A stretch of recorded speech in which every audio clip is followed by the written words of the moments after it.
Let me start this in a simple, honest way. I'm not here to teach you a lesson or pretend I have everything figured out.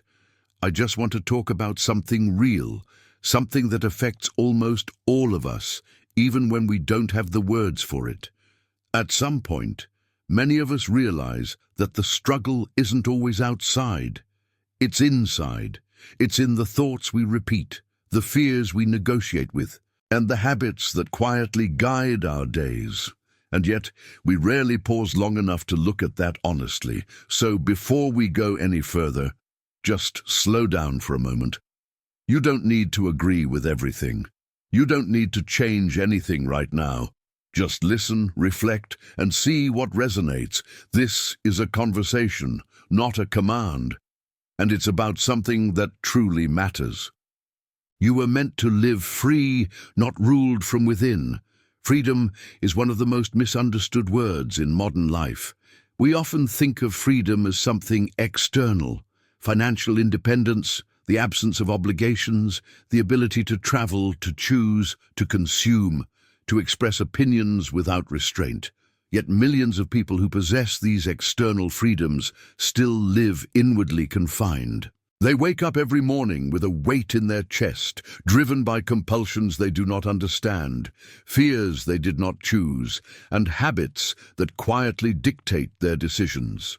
They are not imprisoned by walls or laws, but by inner forces that command their thoughts, reactions, and desires. You were not meant to live like this. You were not designed to be governed by impulses you cannot control, by emotions that rise and fall without your consent, or by patterns inherited from pain, trauma, or unconscious conditioning. True freedom begins inside. Until that inner dominion is restored, no amount of external liberty will ever satisfy the soul. Being ruled from within does not mean being guided by conscience, wisdom, or values.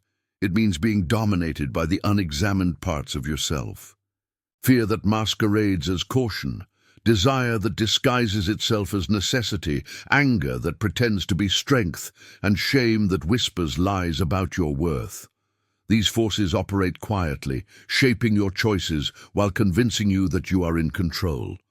This text is not about superficial motivation. It is about reclaiming authority over your inner life. It is about understanding why inner bondage persists even when outward circumstances improve, and how genuine freedom is not given, inherited, or achieved by chance. It is cultivated through awareness, discipline, and truth. In this first topic, we will explore the nature of inner captivity, how it forms, how it sustains itself, and why so many people confuse familiarity with identity. You will begin to see that much of what you call who you are is, in fact, what you have adapted to survive. And what was learned can be unlearned. What was conditioned can be reformed. What rules you can be confronted. Freedom is not the absence of struggle. It is the presence of self-mastery, and it begins with seeing clearly the invisible chains, how inner bondage is formed. Inner bondage rarely begins with a dramatic moment. It does not usually announce itself with violence or clarity. Instead, it develops quietly, layer by layer, through repetition, adaptation, and unresolved experiences. Most people never notice the moment they surrendered authority over their inner world because it felt necessary at the time. What once protected them later became what imprisoned them. The first source of inner bondage is unexamined survival strategies. Every human being learns how to survive emotionally before they learn how to live freely. As children, we adapt to our environments with remarkable intelligence. If love feels conditional, we learn to please. If anger feels dangerous, we learn to suppress. If vulnerability is punished, we learn to hide. These adaptations are not failures, they are solutions. They help us endure situations we cannot change. The problem arises when these strategies outlive their usefulness. What once helped you survive becomes the rule by which you live. The child who learned to silence their needs becomes the adult who cannot assert boundaries.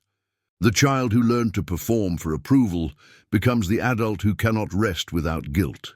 The child who learned to remain hypervigilant becomes the adult who cannot feel safe in peace.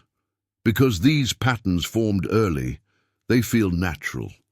Familiarity creates the illusion of identity. You say, "This is just how I am," without realizing that this how I am was shaped by circumstances, not essence. Inner bondage thrives when behavior is mistaken for identity. Another powerful source of inner bondage is emotional avoidance. Emotions are not dangerous, but unprocessed emotions accumulate power. When fear, grief, anger, or shame are not acknowledged, they do not disappear. They move underground. From there, they influence decisions, distort perception, and create compulsions. Avoided fear becomes anxiety. Avoided grief becomes numbness. Avoided anger becomes resentment or self-sabotage. Avoided shame becomes perfectionism or withdrawal. These emotional residues form an inner pressure system. The individual no longer responds to life freely, but reacts according to stored tension. This is why many people feel exhausted without understanding why. They are not tired from effort, they are tired from suppression. Holding emotions down requires constant energy. The mind becomes a guard, always alert, always preventing something from rising. That vigilance becomes a form of slavery. Inner bondage is also reinforced by narratives we repeat without question. The mind is a storyteller, and the stories it tells determine the limits of behavior. I am not good with money.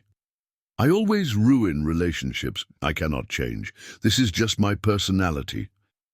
These statements feel honest, but they are often conclusions drawn from repeated experience, not objective truth. When a narrative is repeated long enough, it becomes a self-fulfilling structure. Behavior aligns with belief. Opportunity is filtered through expectation.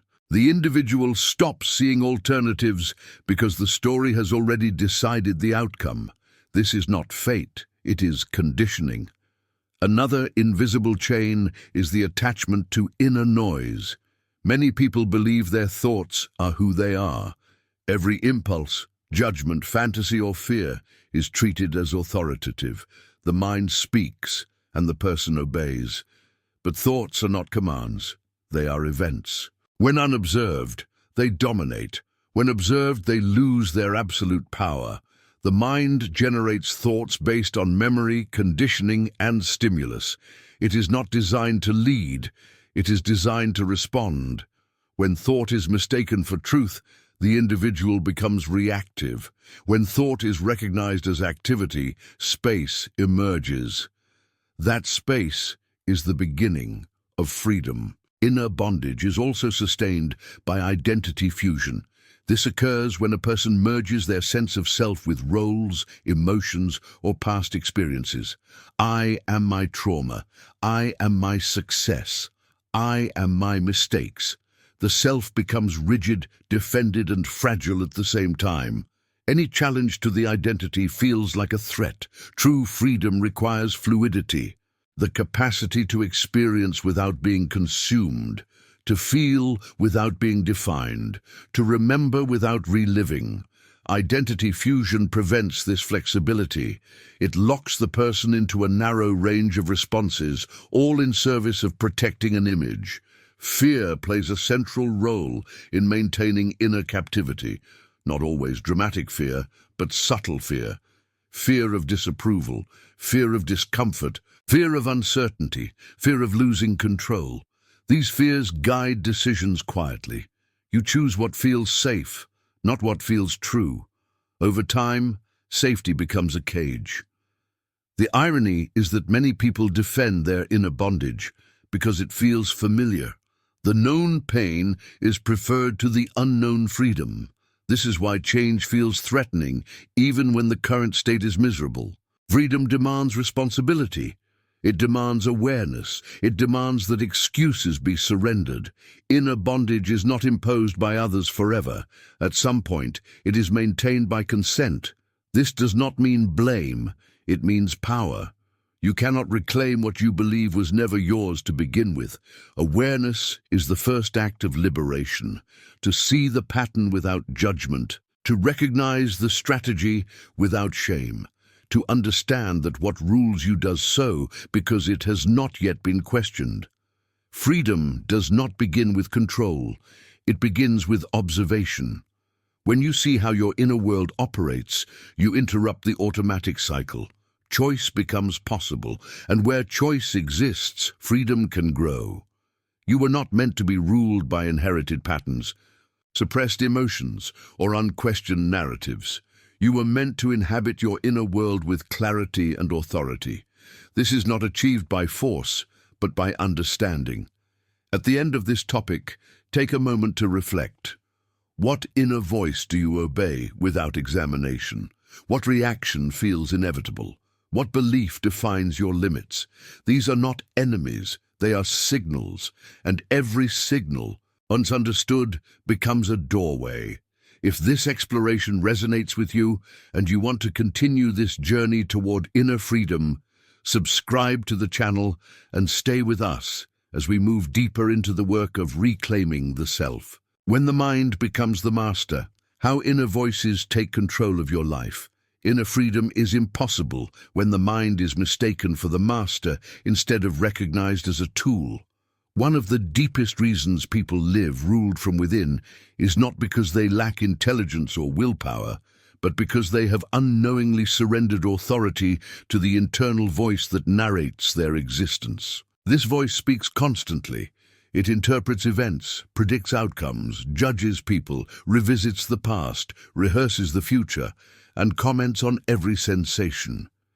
Because it is always present, most people assume it is them, and whatever we believe we are, we obey. The problem is not that the mind speaks, the problem is that it speaks unchecked. From early life, the mind learns to protect. It watches reactions, stores emotional memories, and builds internal rules meant to reduce pain and increase approval. Over time, these rules become automatic. The mind stops asking and starts commanding. It says when to feel confident and when to feel afraid. It decides what is possible and what is dangerous. It filters reality before you ever experience it directly. Most people never notice this transfer of power. They believe they are choosing, when in reality they are reacting. They believe they are thinking, when they are actually repeating. They believe they are living, when they are mostly managing inner tension. The inner voice gains authority because it sounds familiar. Familiarity is persuasive. A thought repeated, often enough, feels true, not because it is accurate, but because it is known. The mind builds credibility through repetition. This is why negative self-talk can feel more convincing than encouragement. It has history, it has memory, it has emotional weight. When the mind becomes the master, life narrows. Decisions are made based on internal comfort rather than inner truth. You avoid situations not because they are wrong, but because they activate fear. You pursue goals, not because they align with meaning, but because they promise relief from inner pressure. Life becomes a negotiation with discomfort rather than an expression of purpose. One of the most subtle forms of inner domination is overthinking. Overthinking is not deep thought. It is mental looping driven by anxiety. The mind revisits the same material without resolution, searching for certainty in a world that does not offer it. The person believes they are preparing, but they are actually postponing. Action is delayed, presence is lost, and life is lived in anticipation rather than engagement. Overthinking creates the illusion of control. If I analyze enough, anticipate every risk, and consider every outcome, then I will be safe. But safety achieved through mental exhaustion is not freedom, it is surveillance. The individual becomes both the prisoner and the guard. Another way the mind dominates is through emotional labeling.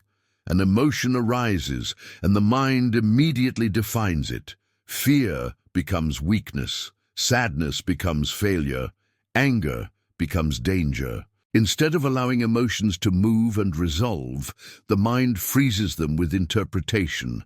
Once labeled, the emotion is resisted.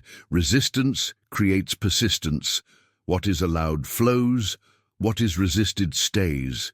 This is how temporary emotions become permanent moods. This is how moments become identities. I am anxious. I am depressed. I am broken. And the mind takes a passing state and turns it into a self-definition. Once that happens, behavior reorganizes around the label. The person stops questioning the experience and starts managing the identity. The mind also dominates through comparison. It constantly measures better, worse, ahead, behind. Comparison is not neutral observation. It is evaluation tied to worth. When worth is externally measured, inner freedom collapses. The person becomes dependent on feedback, approval, and recognition to regulate their inner state. Comparison creates chronic dissatisfaction because the mind always finds someone doing more, achieving faster, appearing happier. The result is an inner restlessness that no achievement can soothe. The person is never fully present in their own life because they are mentally inhabiting someone else's. Another powerful mechanism of inner rule is memory attachment. The mind revisits the past not to learn, but to relive. Regret, resentment, nostalgia, and guilt are all forms of temporal imprisonment. The body reacts as if the event is happening now. Stress hormones are released. Muscles tighten, the nervous system activates. The person is physically present in the present, but emotionally trapped in what has already ended. Freedom requires time sovereignty, the ability to remember without being consumed, to learn without reopening wounds, to acknowledge without reliving. When the mind controls memory, the past becomes a constant authority, dictating what you believe you deserve and what you think is possible. The future can also become a tyrant. Anticipatory fear is the mind's attempt to control uncertainty. It imagines outcomes, usually negative, and reacts emotionally to events that have not occurred. This creates anxiety, which feels like intuition, but is actually imagination fueled by insecurity. The person confuses fear with foresight. Living under the rule of future fear drains vitality. Energy that should be available for action is spent preparing for disasters that may never happen. The body stays in a state of readiness, unable to rest. Over time, this chronic tension becomes normal. The person forgets what ease feels like. One of the most dangerous aspects of mental domination is moralization. The mind assigns moral value to internal experiences. Certain thoughts are labeled bad. Certain feelings are labeled unacceptable. The individual begins to police their inner world, judging themselves for having reactions they did not choose. This creates inner conflict. The self turns against itself. Self-judgment feels productive, but it is corrosive. It fractures inner unity. Instead of integrating experiences, the person divides into acceptable and unacceptable parts. This fragmentation weakens inner authority. A divided self cannot be free. True inner freedom does not mean silence of thought. It means right relationship with thought. Thoughts can arise without ruling. Emotions can appear without commanding. Sensations can be felt without being interpreted as threats. This shift does not happen through suppression, but through awareness. Awareness changes the power dynamic. When you observe a thought, you are no longer identical with it. When you notice an emotion, you are no longer controlled by it. Observation creates space. Space creates choice. Choice restores authority. At first, this feels unfamiliar. The mind resists losing dominance. It will try to pull attention back into commentary, analysis, and judgment. This is normal. The mind is not the enemy. It is a servant that forgot its place. Reclaiming inner freedom is not about destroying the mind, but about repositioning it. As this process begins, many people experience discomfort. Without constant mental narration, unresolved feelings may surface. Without distraction, truth becomes visible. This is not regression, it is revelation. What was hidden by noise is now available for integration. Inner freedom requires courage because it removes excuses. When you are no longer ruled by inner voices, you can no longer blame them for inaction. Responsibility returns. So does power. You begin to act not because fear allows it, but because truth demands it. You rest not because the mind approves, but because the body requires it. You speak not to manage perception, but to express reality. Life becomes direct. This is what it means to live from within rather than be ruled from within. The inner world becomes a source of guidance instead of control. The mind informs. It does not dominate. Emotion communicates. It does not command. This shift does not happen overnight. It is practiced moment by moment. Each time you notice a thought without obeying it, authority is reclaimed. Each time you allow an emotion without labeling it, freedom expands. Each time you choose presence over prediction, life opens. You were not meant to live in constant negotiation with your own mind. You were meant to inhabit your life fully, with clarity and direction. Inner freedom is not the absence of inner activity, it is the presence of inner leadership. As you move forward, remember this: whatever you observe loses its power to rule you. Whatever you understand no longer needs to control you. And whatever you integrate no longer needs to shout. Desire, impulse, and habit, how unseen forces quietly shape your destiny. Most people believe their lives are shaped by big decisions, careers chosen, relationships begun or ended, opportunities taken or missed. But in reality, the deepest direction of a life is determined far below conscious choice, in the silent territory of desire, impulse, and habit. These forces operate beneath awareness, steering behavior long before reason arrives to explain it. This is why so many people look back on their lives with confusion, asking how they ended up where they are, despite having good intentions. Desire itself is not the enemy of freedom. Desire is movement. It is the raw energy of life-seeking expression. The problem begins when desire is unconscious.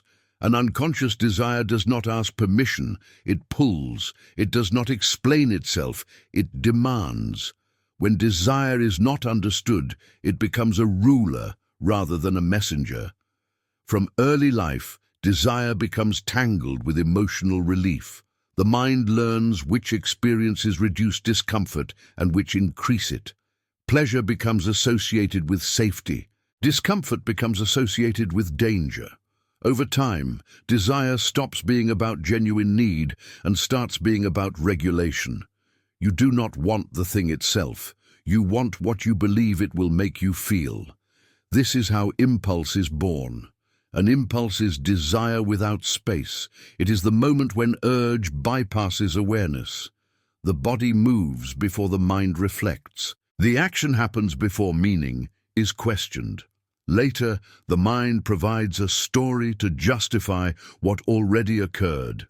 Impulse feels like freedom in the moment because it releases tension, but it always demands payment. That payment comes later, in the form of regret, repetition, dependency, or emptiness. The relief is temporary, the pattern is permanent unless interrupted. Habits form when impulses repeat. A habit is simply a behavior that no longer requires conscious choice. It runs automatically. This automation saves energy, which is why habits are powerful. But when habits form around unconscious desire, they quietly hijack destiny. Life becomes predictable not because fate is fixed, but because behavior is. The most dangerous habits are not obvious. They are internal. The habit of distraction, the habit of avoidance, the habit of self-criticism, the habit of postponing discomfort. These habits do not look dramatic, but they shape character. and character shapes outcomes. Many people try to change their lives by fighting habits directly. They use force, discipline, punishment, and shame. Sometimes this works temporarily, but it rarely lasts. Why? Because habits are not the root, they are the expression. You cannot permanently change behavior without understanding the desire it serves. Every habit answers a question. What does this give me right now? Relief? Control? Escape? Validation? Numbness? Belonging? Power? Until that question is answered honestly, the habit will return in another form. The surface behavior may change, but the inner mechanism remains intact. Unconscious desire also distorts perception. You begin to see the world through the lens of what you crave or fear losing. Opportunities that do not promise immediate relief are ignored. Truth that threatens comfort is rejected. People who challenge patterns are avoided. People who enable patterns are embraced. This is how inner bondage hides inside preference. I just like this. This is what works for me. This is how I relax. Often, these statements are not wrong, but they are incomplete. They describe the habit, not the need. Freedom requires curiosity beneath preference. Impulse also thrives in emotional intensity, strong emotions, narrow awareness. When overwhelmed, the nervous system seeks the fastest exit. This is why stress strengthens bad habits.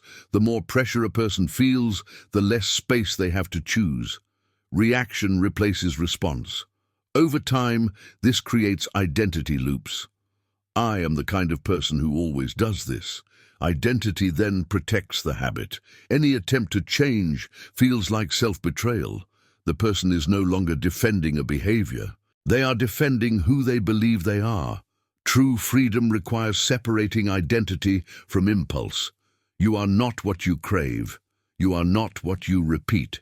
You are not what you avoid. These are experiences moving through you, not definitions of you.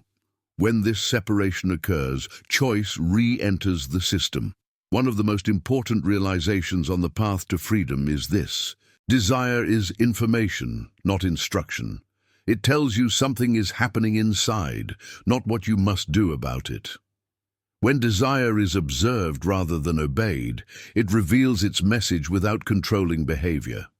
At first, this observation feels uncomfortable. The body wants relief, the mind wants certainty.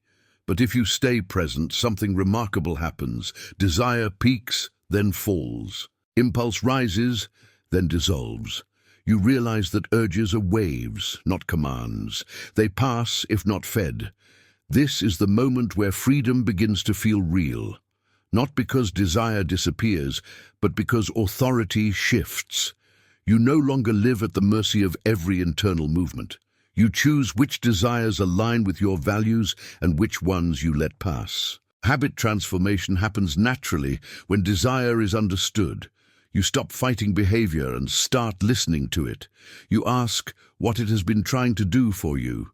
Often, the answer reveals unmet needs for rest, connection, expression, or meaning. When these needs are met consciously, the habit loses its purpose. Freedom is not repression. Repression creates pressure. Pressure seeks release. Release recreates the habit. This cycle keeps people trapped for years. Freedom is integration. It is allowing desire to speak without letting it rule. Impulse loses power when space is created, space between urge and action, space between emotion and reaction, space between thought and belief. This space is built through awareness, not force. Each time you pause, even briefly, the automatic chain weakens. Habits also dissolve when identity evolves. When you stop defining yourself by past behavior, the future opens. You are no longer loyal to patterns that no longer serve you. Loyalty shifts from familiarity to truth. Living free from within does not mean becoming rigid or joyless. It means choosing deliberately rather than compulsively. It means enjoying pleasure without dependence. It means resting without escape. It means acting without regret. As awareness grows, you begin to notice subtle choices shaping your days. what you consume mentally, what you avoid emotionally, what you tolerate relationally. Destiny is not built in dramatic moments. It is built in these quiet decisions repeated over time. When desire is conscious, impulse slows. When impulse slows, habit weakens. When habit weakens, freedom expands. This is not theory. It is lived experience for those who practice presence consistently. You were not meant to live driven by urges you do not understand. You were meant to direct your energy toward what matters. Desire was given to move you toward life, not to trap you in repetition. When you reclaim awareness, desire becomes fuel instead of fire. This is how inner freedom reshapes destiny, not by controlling life, but by aligning with it consciously. You stop reacting to the past and start responding to the present. You stop negotiating with impulses and start honoring values. You stop drifting and start choosing. As you sit with this, notice where impulse has been quietly deciding for you. Not with judgment, but with honesty. Awareness is already change. Fear wearing the mask of reason. How logic becomes a prison. One of the most effective ways inner bondage survives is by disguising itself as intelligence. Fear rarely announces itself honestly. It does not say, "I am afraid." Instead, it speaks in the language of logic, responsibility, realism, and caution. It sounds reasonable. It presents arguments. It offers explanations that appear mature and wise. And because it sounds rational, it is obeyed without question. This is why so many intelligent, capable people live constrained lives. Their prison is not ignorance, it is convincing internal reasoning rooted in fear. Fear's primary function is protection. It evolved to keep the organism alive. But fear was never meant to govern a human life. It was meant to signal danger, not to define possibility. When fear becomes chronic, it stops responding to actual threats and starts reacting to imagined ones. It begins to treat growth as danger and uncertainty as catastrophe. The mind then builds logical frameworks to justify avoidance. This is not the right time.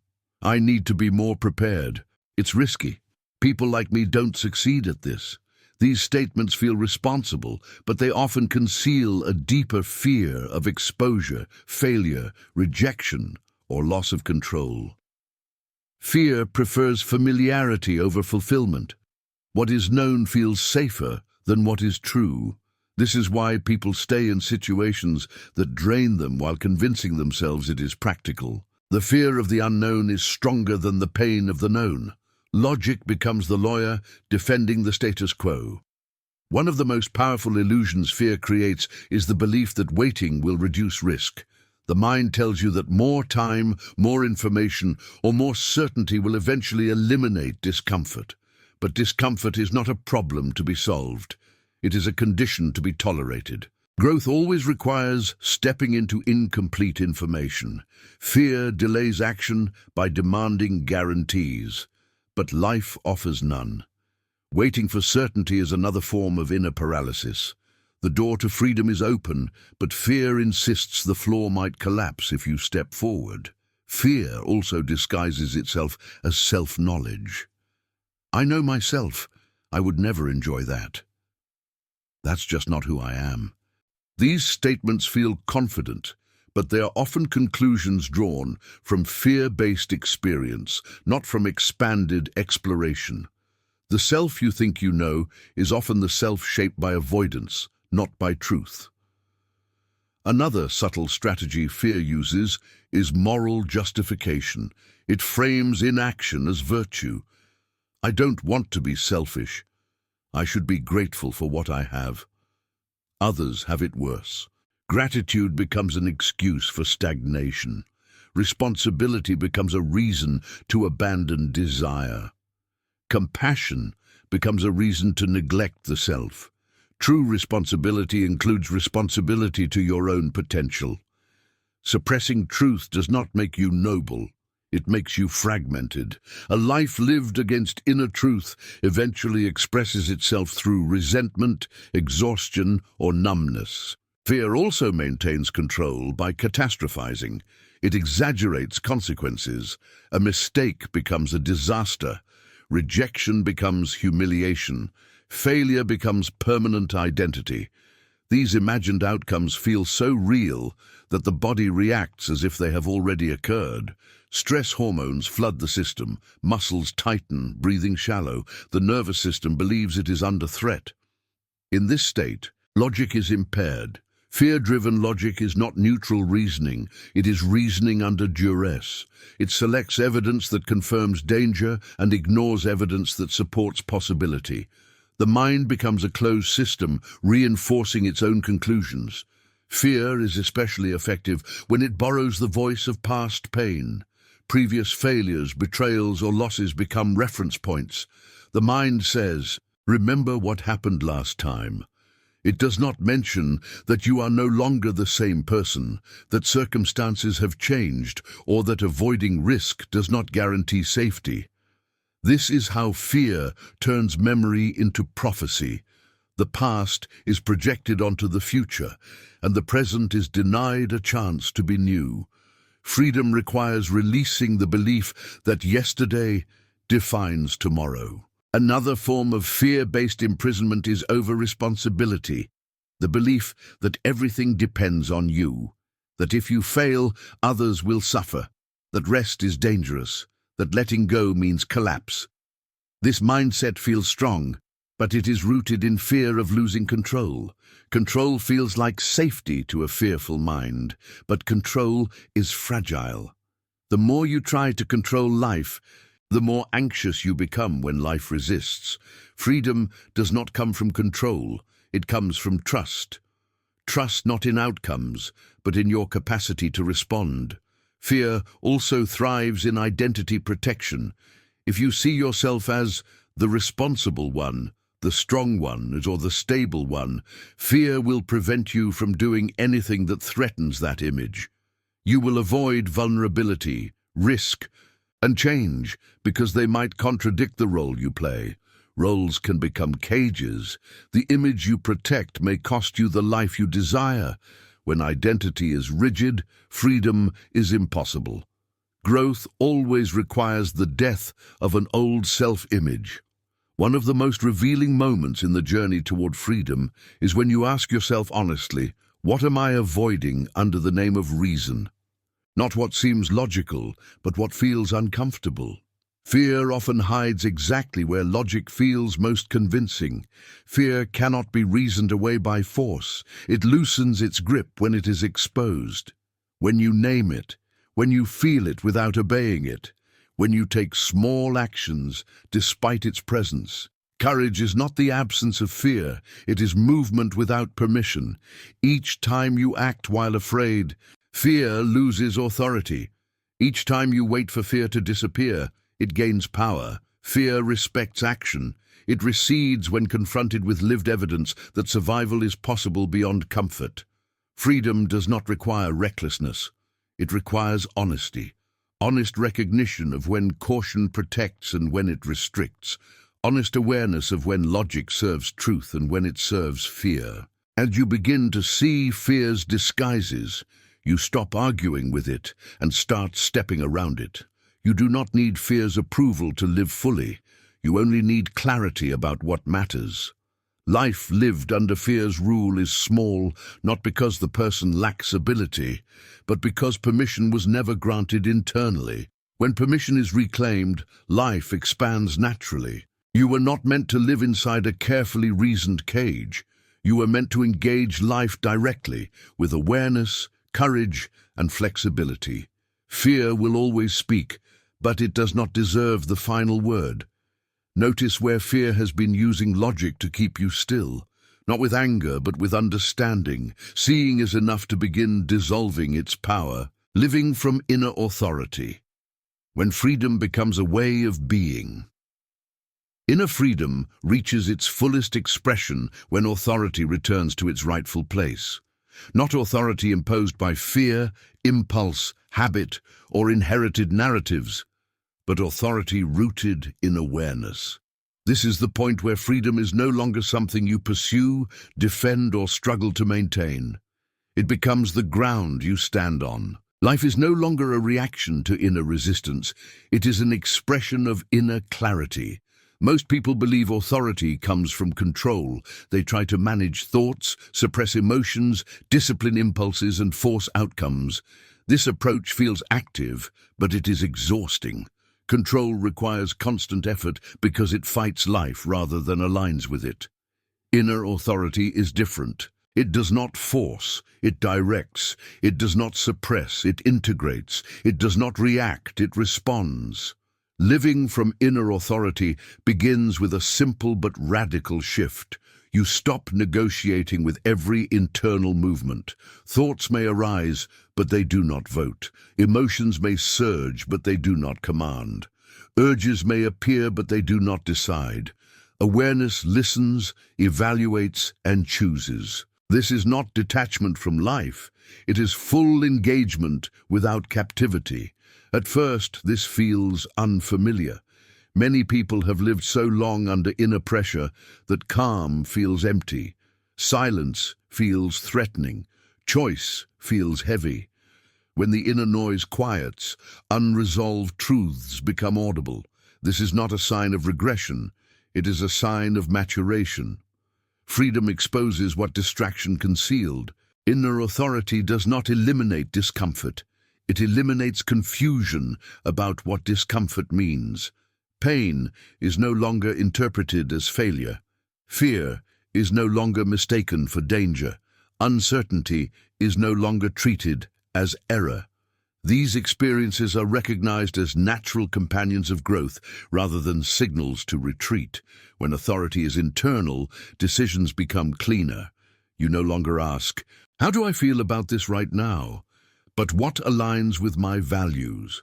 Feelings are included, but they are not crowned. This shift ends the endless internal debate that drains energy. Once values are clear, choice simplifies. Clarity of values is essential. Without it, freedom becomes aimless. Inner authority is not about doing whatever you want. It is about doing what matters even when you do not feel like it. Values provide direction when motivation fades. They anchor behavior when emotion fluctuates.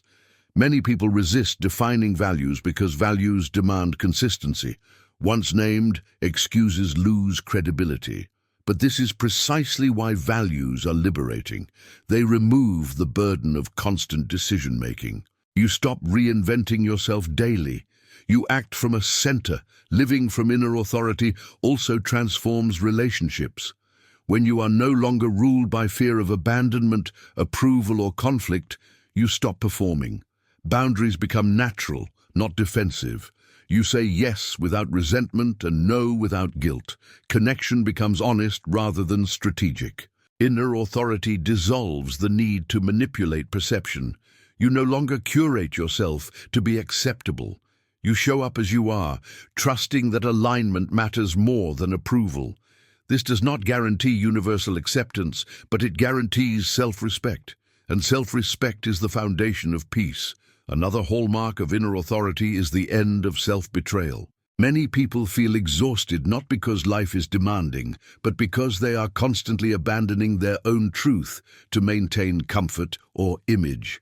Each small betrayal accumulates. Inner authority restores integrity. What you know and what you do begin to align. This alignment generates quiet confidence, not arrogance, not bravado, but steadiness. You stop proving. You stop defending. You stop over-explaining.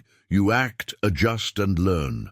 Mistakes become feedback rather than indictments. Failure becomes information rather than identity. Inner authority also redefines success. Success is no longer measured by comparison or accumulation. It is measured by congruence. Are your actions consistent with your values? Are your days aligned with your priorities? Are you present in your own life? When the answer is yes, satisfaction follows regardless of external metrics. Living from inner authority requires ongoing practice. Awareness is not a one-time achievement, it is a posture. There will be moments when old patterns attempt to reclaim control. This does not mean freedom was lost. It means attention drifted. Return is always possible. The practice is simple, though not always easy. Notice, pause, choose. Notice what arises. Pause before reacting. Choose according to values. Repetition strengthens the muscle of freedom. Over time, the pause lengthens. Choice becomes intuitive. Reaction loses speed. One of the deepest freedoms that emerges is freedom from self-concept. You stop clinging to who you think you should be. You allow yourself to evolve. Past versions are honored, not defended. Growth becomes natural rather than threatening. You no longer need to protect an image. You live a process. Inner authority also changes how you relate to time. You stop rushing to escape the present and stop reliving the past. Attention settles where life actually happens. Presence deepens. Ordinary moments regain richness. You realize that freedom is not found in special circumstances, but in unfragmented awareness. Rest becomes restorative rather than avoidant. Action becomes purposeful rather than compulsive. Silence becomes nourishing rather than empty. Even struggle changes flavor. It becomes meaningful effort rather than resistance. When freedom becomes a way of being, life feels lighter not because it is easier, but because you are no longer carrying unnecessary weight. The weight of pretending, the weight of fear-based reasoning, the weight of compulsive desire, the weight of inner conflict. You begin to trust yourself, not because you are perfect, but because you are present. Presence is reliable. Awareness adjusts. Authority rooted in awareness adapts rather than rigidifies. This is what it means to live free from within. Not to eliminate inner life, but to inhabit it consciously. Not to silence the mind, but to place it in service of truth. Not to escape emotion, but to feel without being ruled. Freedom is not a destination reached after everything is healed. It is the context in which healing happens. It is not the reward for discipline. It is the result of clarity. It is not granted by circumstances. It is claimed through awareness. As you move forward, remember this. Whatever once ruled you did so because it was unseen. What is seen can be chosen. What is chosen can be aligned. What is aligned becomes a life. You were meant to live free, not governed by unconscious forces, not negotiating with fear, not driven by impulse, not confined by old stories. You were meant to live from inner authority, where choice replaces compulsion and clarity replaces conflict. If this series has helped you reclaim that authority and you want to continue deepening this way of living, subscribe to the channel and stay with us. This is not the end of the journey. It is the beginning of a life lived on your own terms.